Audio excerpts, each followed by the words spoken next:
Hello friends, നമ്മുടെ പുതിയ വീഡിയോയിലേക്ക് എല്ലാവർക്കും സ്വാഗതം. മെഡിസിനൽ വാല്യൂ ഉള്ള കർക്കിടക ലഡു എങ്ങനെ ഉണ്ടാക്കാമെന്ന് നോക്കാം. അതിനായിട്ട് ആവശ്യമായിട്ടുള്ള സാധനങ്ങളാണ് 1 കപ്പ് ചെറുപയർ, 1 കപ്പ് കറുത്ത എള്ള്, 4 ടീസ്പൂൺ ഉലുവ, 1 കപ്പ് കടല, അതുപോലെ തന്നെ 1 കപ്പ് ചാമയുടെ അരി അല്ലെങ്കിൽ ബ്രൗൺ റൈസ് എടുത്താലും മതി. പിന്നെ 1 കപ്പ് രാഴി, 1 കപ്പ് ഉഴുന്ന്, പിന്നീട് വേണ്ടത് 1/2 കപ്പ് പരിപ്പ്, 1 സ്പൂൺ കരിഞ്ജീരകം, 3 സ്പൂൺ ചെറിയ ജീരകം, 10 ഏലക്കായ, ഫ്ലാക്സ് സീഡ്, സൺഫ്ലവർ സീഡ്, കസ്കസ്. ഇത് ഓപ്ഷനിലാണ്, വീട്ടിലുണ്ടായതുകൊണ്ട് ഉപയോഗിച്ചു എന്ന് മാത്രം. ബദാം 1 സ്പൂൺ, വലിയ ജീരകം 1 സ്പൂൺ, കുരുമുളക്.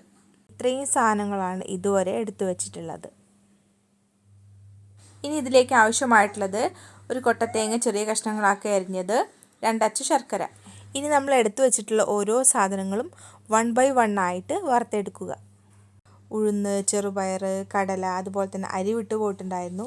അരി, ഇങ്ങനെ എല്ലാ സാധനങ്ങളും 1 by 1 ആയിട്ട് വറുത്തെടുക്കുക. ഇതോടൊപ്പം നമ്മൾ അരിഞ്ഞു വെച്ചിട്ടുള്ള കൊപ്രയും ഒരു 2 മിനിറ്റ് ജസ്റ്റ് ഒന്ന് സോട്ട് ചെയ്തെടുക്കുക. ഇനി നമ്മൾ വറുത്ത് വെച്ചിട്ടുള്ള ധാന്യങ്ങളും സ്പൈസസും എല്ലാം ഒരു പരന്ന പാത്രത്തിലിട്ട് ചൂടാറാൻ വേണ്ടി മാറ്റി വയ്ക്കുക.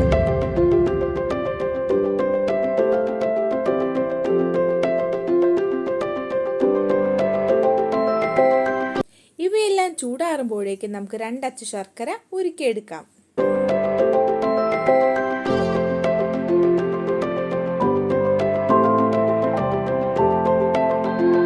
നമ്മുടെ ശർക്കര പാനിയൊക്കെ തയ്യാറായി വന്നിട്ടുണ്ട്. ഇനി നമ്മൾ ചൂടാറാൻ വേണ്ടി മാറ്റി വെച്ചിട്ടുള്ള ധാന്യങ്ങളും കൊപ്ര കഷ്ണങ്ങളാക്കി അരിഞ്ഞതുമെല്ലാം മിക്സിയുടെ ജാറിലോട്ടിട്ട് നന്നായിട്ട് പൊടിച്ചെടുക്കാം.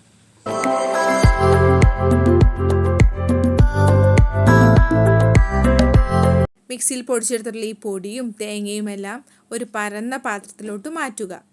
ഇനി അതിലേക്ക് നമ്മളിപ്പോൾ ഉണ്ടാക്കി വെച്ചിട്ടുള്ള ശർക്കര പാനി കുറേശ്ശെ ഒഴിച്ചു കൊടുത്ത് ശർക്കരയും പൊടിയും നന്നായിട്ട് യോജിച്ച് വരുന്ന വിധം കുഴച്ചെടുക്കുക. ഇനി ഈ ഒരു മിക്സ് നമുക്ക് ഇഷ്ടമുള്ള ഷേപ്പിലും രൂപത്തിലും ഒക്കെ നമുക്ക് ഉണ്ടാക്കിയെടുക്കാവുന്നതാണ്. ഞങ്ങളിവിടെ ഒരു ലഡുവിൻ്റെ രൂപത്തിൽ ഉരുളകളാക്കിയിട്ടാണ് എടുത്തിട്ടുള്ളത്. അപ്പോൾ നമ്മുടെ ഇന്നത്തെ ഹെൽത്തി മിക്സ് ലഡു എല്ലാവരും ട്രൈ ചെയ്ത് നോക്കണം. ഇത് നമ്മുടെ ഇമ്മ്യൂണിറ്റി ബൂസ്റ്റിങ്ങിനായിട്ടും ബ്രസ്റ്റ് ഫീഡിങ് മോംസിന് മിൽക്ക് പ്രൊഡക്ഷന് വേണ്ടിയിട്ടൊക്കെ വളരെ ഉപകാരപ്രദമാണ്. അപ്പോൾ എല്ലാവരും വീട്ടിൽ ട്രൈ ചെയ്ത് നോക്കുക. ഞങ്ങളുടെ ഇന്നത്തെ വീഡിയോ ഇഷ്ടമായിട്ടുണ്ടെങ്കിൽ do like, share and subscribe to our channel. Thank you for watching.